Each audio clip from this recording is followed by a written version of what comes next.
Hey guys, thanks for joining me. This is Veronica, and this is my daily scent of the day video. The fragrance that I have for you today is one that I hope will be warm and cozy. It's going to be in the 60s here, which doesn't sound cold, but we have been waiting for summer temperatures for a while here in Central Virginia, and we haven't quite gotten them yet. We got a little hint of that a few weeks back, and we're getting in the 80s and 90s here in the coming week. I don't know about the 90s, maybe, but I think it's the last day or two to wear a fragrance that maybe is considered more of a cold weather fragrance without it becoming cloying in the heat. So I had a decision to make between two that I have not reached for yet for my daily video.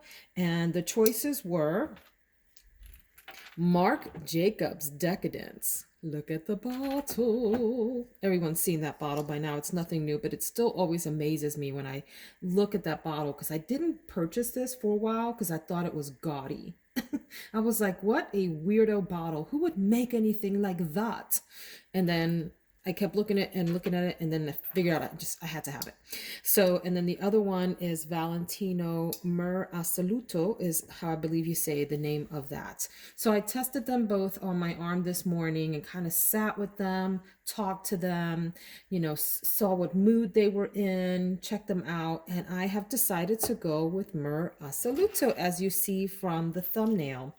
This fragrance here is one that I had seen on FragranceNet and other online sites for a bit and kept putting in my cart and taking out and putting in my cart and taking out. And then I saw Tara from Olfactophiles talk about it. She's here on YouTube too. The channel's called Olfactophiles. Excellent, excellent content from Tara. And she liked it a lot. She's since decluttered it, which hurt my feelings. But she liked it during the video that she was talking about it in. And I got intrigued by it and decided I wanted to go ahead and take the plunge and purchase it. And I'm glad that I did. I really do like this fragrance. It has a leather note in there. Hang with me if you are a leather hater.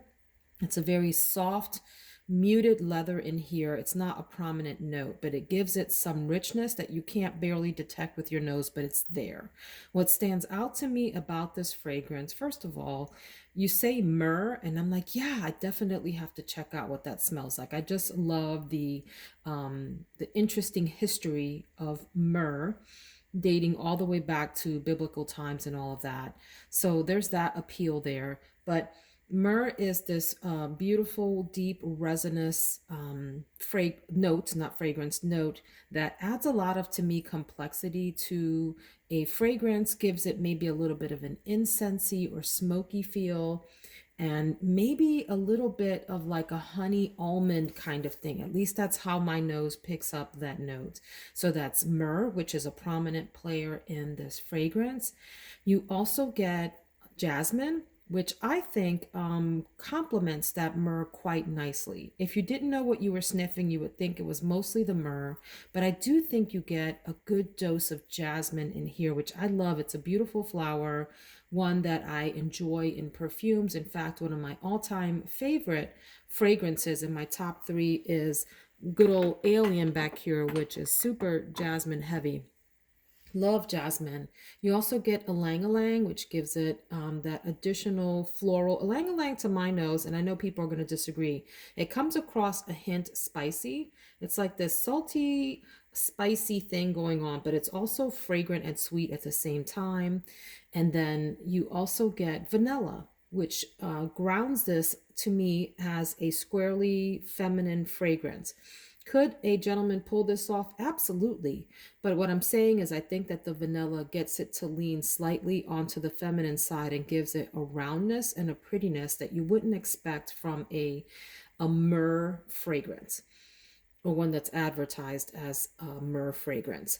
One thing that I think is odd about this is the color of the bottle. I love the bottle itself. I think this is, to me, I think it's like some kind of, it's metal of some sort, like a tin or aluminum or something that has been molded into the shape of the flower, which I think is just pretty. I have a pink one back there that I think is out of frame. Yeah, you can't see that. And there are others from this line that have these little metal flowers on them. But what I don't like about this is that it's gray. I think it kind of betrays the fragrance inside. To me, this should be a more ambery honey color, like maybe even something like that might have been appropriate, or even brown. Like a deep brown, leathery looking bottle would have been appropriate for this. I don't know where gray comes from because it makes me think of a cold fragrance, and this is not.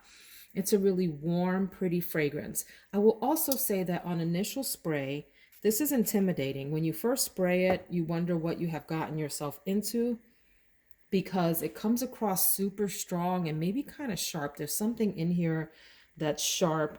Once the alcohol and whatever starts to evaporate, it's still just hard to get along with for a minute.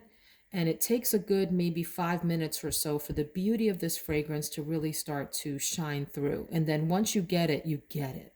It's one of those lines like, if you know, you know. It's really pretty. It's soft. It's not overpowering, at least not to my nose. I don't see this as one that's going to fill an entire space.